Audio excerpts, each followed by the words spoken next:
जय हिंद दोस्तों, कैसे हैं आप लोग। तो आज हम बात करने वाले हैं हैनिबल सीजन 1 एपिसोड 9 और 10 के बारे में। 9th एपिसोड की शुरुआत में हमें एक बीच दिखाया जाता है जहां पे जैक और विल इन्वेस्टिगेशन के लिए आए थे। वहां पे किसी कातिल ने लाशों का एक खंबा बना दिया था और सबसे ऊपर एक जवान आदमी की लाश थी जिसे पूरी तरह मोड़ के वहां पे टांगा गया था। विल ये देख के जैक से कहता है कि इन सभी लाशों को ग्रेव से निकाला गया है, तभी इनकी स्किन सड़ी हुई है और सबसे ऊपर वाले इंसान को उसने हाल ही में मारा है। उसके बाद जैक अपनी टीम को वहां से जाने के लिए कहता है और विल किलर की तरह सोचता है कि वहां पे क्या हुआ होगा। उसे पता चलता है कि पहले किलर ने सभी लाशों को उनके ग्रेव से चुराया और उन्हें इकट्ठा करके वो उन्हें यहाँ पे लाया था। उसने अपने रिसेंट विक्टिम को किडनैप करके वहीं पे बांध रखा था और जब उसने अपनी लाशों का खंबा बना लिया तो वो उस आदमी के पास गया और अपना चाकू निकाल के उसके सीने में घुसा दिया, जिससे उसकी मौत हो गई। उसके बाद उसने उसकी लाश को सबसे ऊपर रखा क्योंकि वो वही जगह डिजर्व करता था। ये सोच के विल जब अपनी आंखें खोलता है तो देखता है कि वो हैनिबल के ऑफिस में है। ये देख के वो काफी हैरान हो जाता है और सोचता है कि अभी तो वो बीच पे था, तो वो यहाँ पे कैसे आया। जब वो हैनिबल को ये बात बताता है तो हैनिबल उसे कहता है कि शायद उसे कोई डिसऑर्डर हो गया है जिसकी वजह से वो बीच के टाइम को भूल जा रहा है। विल उससे कहता है कि उसे अपनी चिंता हो रही है क्योंकि वो स्लीप वॉकिंग करने लगा है और उसे हेलुसिनेशंस भी होते हैं और अब ये नई मुसीबत खड़ी हो गई है। तो उसे लगता है कि शायद उसके दिमाग में ट्यूमर है जिसकी वजह से वो ये सब एक्सपीरियंस कर रहा है। हैनिबल ये सुन के उससे कहता है कि जैक उसको कुछ ज्यादा ही केस में इंडल्ज कर देता है जिसकी वजह से वो ये सब फेस कर रहा है और अब उसे उसकी चिंता होने लगी है क्योंकि वो उसका दोस्त है। वो उससे पूछता है कि क्या उसने कभी अपने आप को या किसी और को हर्ट करने की कोशिश की है, तो विल कहता है नहीं।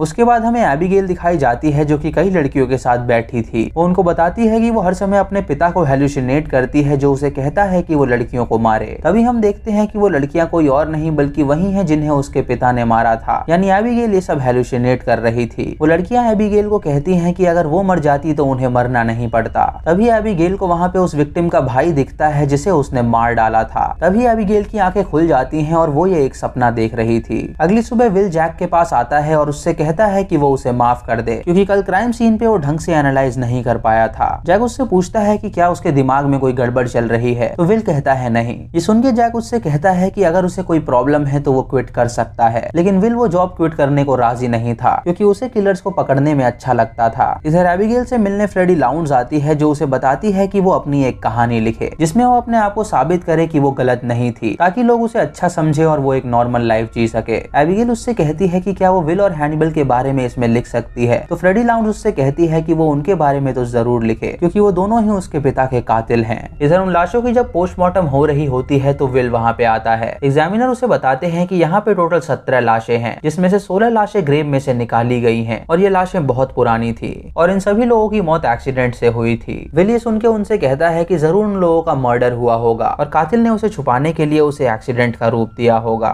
उसके बाद विल अपनी क्लास में उस केस के बारे में पढ़ाता है। वो उन्हें बताता है कि उस किलर का लेटेस्ट विक्टिम था जोल समर्स जिसने उसको सीने में चाकू घुसा के मार डाला और उसे ये लगता है कि उस कातिल और जोल समर्स का कोई रिश्ता है। वो उनसे ये भी कहता है कि वो इस बारे में सोचे कि वो किलर इतने सालों बाद बाहर क्यों आ रहा है और वो क्यों चाहता है कि FBI उसे पकड़े। तभी अलाना ब्लूम वहाँ आती है जो विल से पूछती है कि क्या वो अंदर आ सकती है। ये सुन के विल उसे हाँ कहता है और तभी वो देखता है कि उस क्लासरूम में कोई भी मौजूद नहीं है, यानी विल वो सब हेलुसिनेट कर रहा था। विल अलाना से कहता है कि वो उसे माफ कर दे कि उसने उसे किस किया, तो अलाना उससे कहती है कि उसे उससे कोई प्रॉब्लम नहीं है क्योंकि वो उसे बहुत पसंद करती है। वो चाहती है कि वो रिलेशनशिप में आए लेकिन वो उसके लिए ठीक नहीं है क्योंकि वो अपने दिमाग को स्टेबल नहीं रख पा रहा है। विल ये बात एक्सेप्ट करता है और उससे कहता है कि उसका दिमाग स्टेबल नहीं है। ये सुन के अलाना उसे गले लगाती है और उससे कहती है कि सब ठीक हो जाएगा। उसके बाद हैनिबल और विल एबिगेल से मिलने जाते हैं और उससे पूछते हैं कि वो अपनी किताब क्यों लिखना चाहती है। एबिगेल उन्हें कहती है कि वो अपनी कहानी दुनिया को बताना चाहती है जिससे उसकी इमेज ठीक हो सके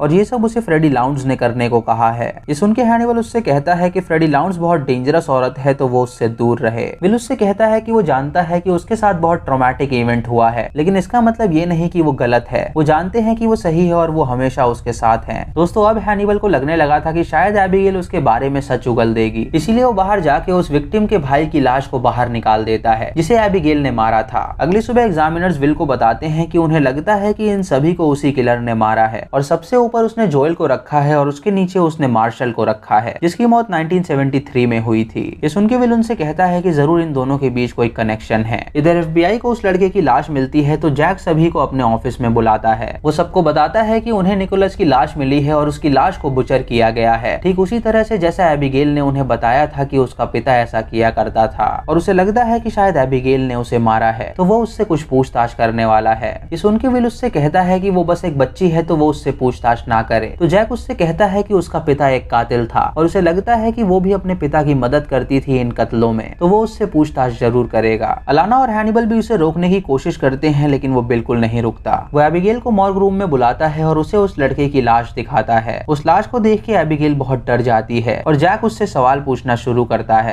जैक उससे पूछता है कि वो अपने हॉस्पिटल से कुछ दिनों के लिए भाग रही थी, तो वो किसके पास जा रही थी। एबिगेल उसे बताती है कि वो बाहर बस फ्रेश एयर खाने के लिए जा रही थी। उसके बाद जैक उसे बताता है कि उसे लगता है कि शायद इस लड़के को उसी ने मारा है, तो वो सच सच बता दे कि उसने उसे क्यों मारा। एबिगेल बहुत डर जाती है और उससे कहती है कि उसने इसे नहीं मारा, बल्कि ये ही उसे उस रात मारने आया था और हैनिबल ने उसकी जान बचाई थी। जैक उसके जवाब सुन के समझ जाता है कि जरूर वो कुछ छुपा रही है, लेकिन वो उसे वहां से जाने देता है। उसके बाद हैनिबल एबिगेल से मिलता है और उससे पूछता है कि उसने जैक को क्या बताया। वो उससे कहती है कि उसने उनका सीक्रेट उन्हें नहीं बताया है, तो वो चिंता ना करे। हैनिबल उससे कहता है कि अगर वो कोई भी खुलासा करेगी तो वो उन दोनों के लिए अच्छा नहीं होगा। इधर एग्जामिनर्स विल को बताते हैं कि जोएल समर्स का डीएनए उसकी माँ से मिलता है, लेकिन उसका डीएनए उसके पिता से नहीं मिलता, बल्कि फ्लेचर मार्शल से मिलता है, जो कि उस टाइम पे उसकी माँ का दोस्त था। ये सुन के वो लोग फ्लेचर मार्शल का पता लगाते हैं और उन्हें उसका पता मिल जाता है। जैक और विल उसके घर जाते हैं जहाँ पे मार्शल आराम से बैठा था। वो उन्हें बताता है कि वो चाहता था कि वो उसे पकड़ लेंगे और उसने ये सब इसीलिए किया ताकि वो रिटायर हो सके, क्योंकि वो बहुत सारे लोगों को पहले ही मार चुका है। जैक उससे कहता है कि अब उसे बाकी की उम्र जेल में काटनी होगी, तो मार्शल उससे कहता है कि जेल एक बेहतर जगह है जहाँ पे वो जाना चाहता है। वो उससे पूछते हैं कि उसने जोएल समर्स को क्यों मारा, तो वो उन्हें बताता है कि जोएल की माँ और उसका अफेयर चल रहा था, लेकिन फिर भी उसने किसी और से शादी की, तो उसने उसके वंश को मार डाला। ये सुन के विल उसे बताता है कि जोएल का डीएनए उससे मैच कर रहा था, यानी वो उसका बेटा था और अनजाने में उसने अपने ही बेटे को मार डाला। ये सुन के मार्शल को रिग्रेट होता है और वो बेहोश हो जाता है। अगले दिन विल मॉर्ग रूम में जाके उस विक्टिम के भाई की लाश के पास खड़ा होता है और किलर के दिमाग से सोचता है कि उसके साथ क्या हुआ होगा। वो देखता है कि उस लड़के के सामने एबिगेल थी जिसने उसे मारा था और ये देख के उसे काफी बुरा लगता है। वो तुरंत हैनिबल के पास जाके उसे बताता है कि उस लड़के को एबिगेल नहीं मारा था, तो हैनिबल उससे कहता है कि वो इस बात को जानता है और उसी ने उसकी लाश को छुपाया था ताकि एबिगेल बच सके। विल उससे पूछता है कि उसने ऐसा क्यों किया, तो हैनिबल उससे कहता है कि एबिगेल अभी छोटी लड़की है और वो नहीं चाहता कि वो जेल जाए ताकि उसका फ्यूचर बर्बाद हो सके, क्योंकि अब उसका इस दुनिया में कोई भी नहीं है। विल ये सुन के उससे कहता है कि उसने ये करके बहुत गलत किया, तो हैनिबल उससे कहता है कि अब वो दोनों ही उसके लिए फादर फिगर हैं और उन्हें उसका ख्याल रखना होगा। वो विल से पूछता है कि क्या वो जैक को ये सब बताएगा, तो विल उसे मना कर देता है क्योंकि उसे भी एबिगेल की चिंता थी। रात को हैनिबल फ्रेडी, एबिगेल और विल को खाने पे बुलाता है, जहाँ पे वो उन्हें इंसान का मांस सर्व करता है, लेकिन फ्रेडी एक वेजिटेरियन थी तो वो उसके लिए एक वेज डिश बनाता है। एबिगेल जब उस मांस का टुकड़ा खाती है तो उसे लगता है कि शायद ये इंसान का मांस है, क्योंकि उसका पिता भी उसे इंसान का मांस खिलाया करता था और उसे उसका स्वाद मालूम था। विल फ्रेडी को कहता है कि वो एबिगेल को फोर्स ना करे बुक लिखने के लिए, क्योंकि वो उसका ख्याल रख रहे हैं और जल्द ही सब ठीक हो जाएगा। लंच के बाद एबिगेल हैनिबल का हाथ बटाती है बर्तन साफ करने में, जहाँ वो उसे अपना एक सच बताती है। वो उससे कहती है कि वो भी अपने पिता की मदद किया करती थी उन लड़कियों को मारने में। उसका पिता उससे उन लड़कियों से दोस्ती करवाता था और उसके बाद वो उन्हें किडनैप करके अपने कैबिन में ले जाते थे, जहाँ वो उन्हें मार के उनकी बुचरिंग किया करते थे। ये सुन के हैनिबल उसे गले लगा लेता है और उससे कहता है कि वो मॉन्स्टर नहीं है और अब विल और वो उसका ख्याल रखेंगे। और दोस्तों यहीं पे 9th एपिसोड खत्म हो जाता है। 10th एपिसोड की शुरुआत में हम एक लड़की को देखते हैं जो अपने कैबिन में अकेले रहती थी। जब वो बाहर से घर में आती है तो वो तुरंत सो जाती है। तभी वो देखती है कि उसके छत से पानी टपक रहा है, तो वो एटिक में जाती है उसे ठीक करने के लिए। वो देखती है कि उसकी रूफ टूटी हुई है, तो वो उसे पन्नी से ढक देती है और उसके बाद वापस नीचे जाती है सोने के लिए। तभी वो अपने फ्लोर पे किसी के कदमों के निशान देखती है, जिसे देख के वो डर जाती है। वो कदमों के निशान उसके बेड के नीचे जा रहे थे और जब वो बेड के पास जाती है तो कोई उसे अंदर खींच लेता है और उसे जान से मार डालता है। इधर विल हैनिबल से मिलने आया होता है, जो उसे बताता है कि वो बार बार एबिगेल के बारे में सोच रहा है, क्योंकि उसने उस लड़के को मार डाला था। हैनिबल उससे कहता है कि उन सभी ने कत्ल किए हैं, उसने भी तो सेल्फ डिफेंस में एबिगेल के पिता को मारा था और उसने खुद सेल्फ डिफेंस में टबायस को मारा था, तो इसका मतलब ये नहीं है कि वो सभी कातिल हैं और बुरे इंसान हैं। विल उससे कहता है कि उसे लगता है कि उसके दिमाग में कोई गड़बड़ चल रही है, तो वो अपने दिमाग का चेकअप कराना चाहता है।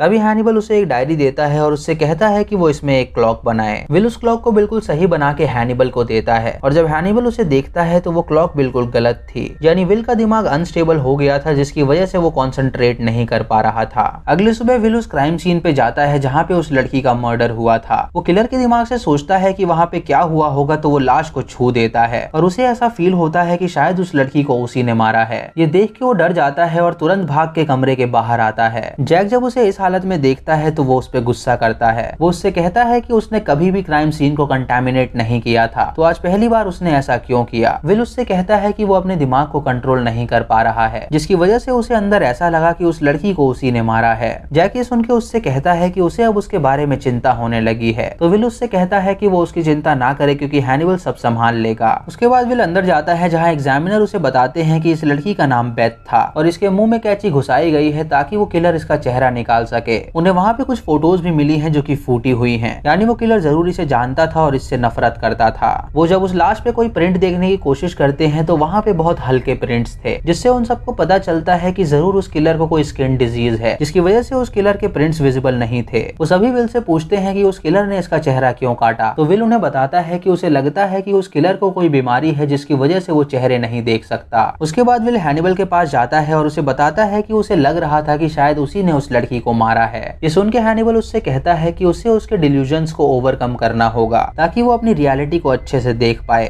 विल उससे कहता है कि उसे लगता है कि शायद वो पागल हो रहा है, तो हैनिबल उसे कहता है कि उसे लगता है कि वो पागल नहीं है, लेकिन फिर भी वो उसे एक दिमाग के डॉक्टर के पास ले जाएगा टेस्ट करने के लिए। अगले दिन हैनिबल उसे अपने एक दोस्त के पास ले जाता है जो कि न्यूरोलॉजिस्ट था। वो उसे विल के प्रॉब्लम के बारे में बताता है और उससे कहता है कि विल कॉन्सेंट्रेट नहीं कर पा रहा है। ये सुन के डॉक्टर उससे कहता है कि उन्हें कुछ टेस्ट करने होंगे जिससे उन्हें पता चलेगा कि उसे कोई दिक्कत है या नहीं। जब वो विल का टेस्ट करते हैं तो वो डॉक्टर और हैनिबल एक कमरे में होते हैं, जहाँ हैनिबल डॉक्टर को बताता है कि उसे विल के अंदर से कुछ स्मेल आई थी, जिससे उसे पता चला है कि विल के दिमाग में जरूर कोई गड़बड़ है। डॉक्टर उससे पूछता है कि वो इतना श्योर होके कैसे कह सकता है, तो हैनिबल उससे कहता है कि वो प्रॉब्लम्स को सूंघ सकता है। वो उसे विल की बनाई हुई क्लॉक दिखाता है और उससे कहता है कि जरूर इसे कोई बड़ी प्रॉब्लम है। विल को जब टेस्ट के लिए अंदर भेजा जाता है तो वो वहाँ पे अपने आप को हेलुसिनेट करता है कि वो एक किलर है और उसी ने उस लड़की की जान ली है। जब विल की रिपोर्ट आती है तो वो लोग देखते हैं कि विल का राइट दिमाग इन्फ्लेम्ड है, जिसकी वजह से उसे ये सब हेलुसिनेशंस हो रही हैं। विल जब डॉक्टर से मिलने आता है तो डॉक्टर उसे झूठ कहता है कि उसे कुछ भी नहीं है, क्योंकि हैनिबल ने उसे झूठ बोलने के लिए कहा था। विल उसे कहता है कि फिर उसे ऐसी दिक्कतें क्यों आ रही हैं, तो डॉक्टर उससे कहता है कि ये बिल्कुल नॉर्मल है और वो बस ओवर थिंक करता है। रात को जैक हैनिबल से मिलने आता है और उसे बताता है कि उसे विल की बहुत चिंता हो रही है, क्योंकि उसे लग रहा है कि शायद उसकी वजह से विल बहुत ज्यादा अनस्टेबल हो रहा है। हैनिबल उसे बताता है कि आज वो न्यूरोलॉजिस्ट के पास गया था, लेकिन उसके दिमाग में कोई भी दिक्कत नहीं है, तो वो बिल्कुल चिंता ना करे। जब वो विल को किसी क्राइम सीन पे ले जाता है तो वो उस क्राइम सीन को काफी बारीकी से ऑब्जर्व करता है, जिसकी वजह से वो अपने आप को किलर समझने लगता है और तभी वो ये सब फेस कर रहा है। इधर विल बेथ के घर पहुंचता है छानबीन करने के लिए। जब वो उसके बेडरूम में जाता है तो उसे उसके बेड के नीचे एक लड़की दिखती है जो उसे देख के वहां से भागने लगती है। तभी जैक उसका हाथ पकड़ता है तो उस लड़की की चमड़ी उसके हाथ में आ जाती है और वो लड़की वहां से भाग निकलती है और उससे चिल्ला के कहता है कि वो चिंता ना करे, वो जानता है कि वो जिंदा है। उसके बाद जैक उस लेडी एग्जामिनर को वहां पे बुलाता है और उसे बताता है कि उसने बेथ की कातिल को देखा जो यहीं पे मौजूद थी। उसको किसी तरह का स्किन इन्फेक्शन है जिससे उसकी चमड़ी उसके हाथ में आ गई थी। ये सुन के वो एग्जामिनर उससे पूछती है कि उसने उसकी हाथ की चमड़ी के साथ क्या किया, तो विल उसे कहता है कि उसे इस बारे में याद नहीं है। वो लेडी उससे पूछती है कि वो लड़की यहाँ पे वापस क्यों आई थी, तो विल उससे कहता है कि शायद वो एक मेंटल पेशेंट है और वो ये कंफर्म करने आई थी कि उसने सच में बेथ को मारा है या नहीं। अगली सुबह विल हैनिबल से मिलता है जहाँ वो उसे फिर से वही एक्सरसाइज देता है। जब विल वो क्लॉक बनाता है तो उसकी नजर में वो बिल्कुल ठीक थी, लेकिन जब हैनिबल उसे देखता है तो वो क्लॉक बिल्कुल गलत थी। तभी हैनिबल उससे उसके रिसेंट केस के बारे में पूछता है, तो विल उसे बताता है कि कल वो उस लड़की के कातिल से मिला था जिसको किसी टाइप की बीमारी थी जिससे उसकी चमड़ी उसके हाथ में आ गई थी और वो चेहरे नहीं देख सकती है, जिसकी वजह से वो काफी डर गई थी। ये सुन के हैनिबल उससे कहता है कि उसे लगता है कि शायद वो लड़की अकेली हो गई है, जिसकी वजह से वो बिट्रेड फील कर रही है और वायलेंट हो गई है, यानी वो लड़की पूरी तरह मेंटल है जिसे खुद नहीं पता कि वो क्या कर रही है। रात को विल जब अपने कमरे में सो रहा होता है तो हम वहाँ पे उस लड़की को देखते हैं जो खिड़की के बाहर से उसे घूर रही थी, यानी वो उसका पीछा करते हुए वहाँ तक आ गई थी। अगली सुबह विल और जैक को उस लड़की का पता चल जाता है, क्योंकि क्राइम सीन पे जो टिश्यू थे वो एक हॉस्पिटल के रिकॉर्ड से मैच करते थे। वो उस लड़की की माँ को बुलाते हैं और उससे पूछते हैं कि उसकी बेटी को क्या हुआ था। उसकी माँ उन्हें बताती है कि उसकी बेटी कुछ चीजें हेलुसिनेट करने लगी थी और उसके दिमाग में उसे कुछ आवाजें भी सुनाई दे रही थी, मानो कि वो आवाजें उसके पास से आ रही हो। वो बिल्कुल ही अनस्टेबल हो गई थी, जिसकी वजह से वो कहीं पे भी कॉन्सेंट्रेट नहीं कर पा रही थी। एक दिन उसने उससे कहा कि वो उसे जान से मार देगी, लेकिन उसके बाद उसने कहा कि वो ऑलरेडी मर चुकी है। उसका ये पागलपन देख के वो उसे डॉक्टर के पास ले गई, लेकिन डॉक्टर्स ने उसे कोई भी रिपोर्ट्स नहीं दी और उससे कहा कि वो बिल्कुल नॉर्मल है। विल ये सुन के अपने आप को रिलेट करता है और सोचता है कि उसके साथ भी यही दिक्कत हो रही है और डॉक्टर्स ने उसे भी कहा है कि उसे कोई दिक्कत नहीं है, यानी जरूर वो जल्द ही पागल होने वाला है। तभी जैक विल की तरफ देखता है और समझ जाता है कि विल अपने बारे में भी यही सब सोच रहा है। उस औरत के जाने के बाद जैक विल को बताता है कि अगर वो चाहे तो वो क्विट कर सकता है, क्योंकि उसके केस में इंडल्ज करवाने की वजह से उसने एक ट्रेनी को खो दिया है और वो नहीं चाहता कि वो अब उसे भी खो दे।